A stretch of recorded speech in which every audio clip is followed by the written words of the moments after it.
Bhavnagar local crime બ્રાન્ચે ગુજરાતના વિવિધ જિલ્લાઓમાં મંદિરોને નિશાન બનાવી ચોરીઓ આચરનારા આંતરજિલ્લા ગેંગના 2 આરોપીઓને ઝડપી પાડીને મોટી સફળતા મેળવી છે। પોલીસે આરોપી અતુલભાઈ પ્રવીણભાઈ ધકાણ મૂળ નવાગામ ગારિયાધાર અને ભરતભાઈ પ્રવીણભાઈ થળેશ્વર મૂળ કરિયાણા બાબરાને જેઓને પીપળિયા પુલ નજીકથી ઝડપી પાડ્યા હતા।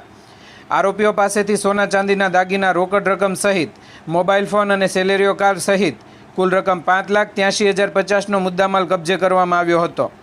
પૂછપરછ દરમિયાન બંને આરોપીઓએ ભાવનગર, અમરેલી, અમદાવાદ શહેર અને ગ્રામ્ય વિસ્તાર તેમજ બોટાદ, સુરેન્દ્રનગર, દેવભૂમિ, દ્વારકા સહિત ગુજરાતના વિવિધ જિલ્લાઓમાં 100થી વધુ મંદિરોમાં ચોરીઓ કર્યાની કબૂલાત આપી હતી।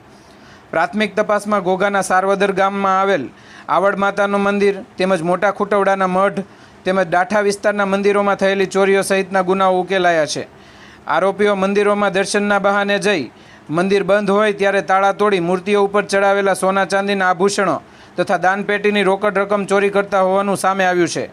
આ કાર્યવાહી કરનાર પોલીસ સ્ટાફ પીએસઆઈ આર.એ. વાઢેર તેમજ પીએસઆઈ વી.સી. જાડેજા તથા પીએસઆઈ પી.ડી. ઝાલા તેમજ જયદાનભાઈ લાંગાવદરા, બીજલભાઈ કરમટિયા, જગદીશભાઈ સાંગા, ફાલ્ગુનસિંહ ગોહિલ, શૈલેષભાઈ ચાવડા, રાજુભાઈ વાઘેલા, નિલેશભાઈ જોશી અને પ્રજ્ઞેશભાઈ પંડ્યા સહિતના પોલીસ કર્મચારી આ કામગીરીમાં જોડાયા હતા।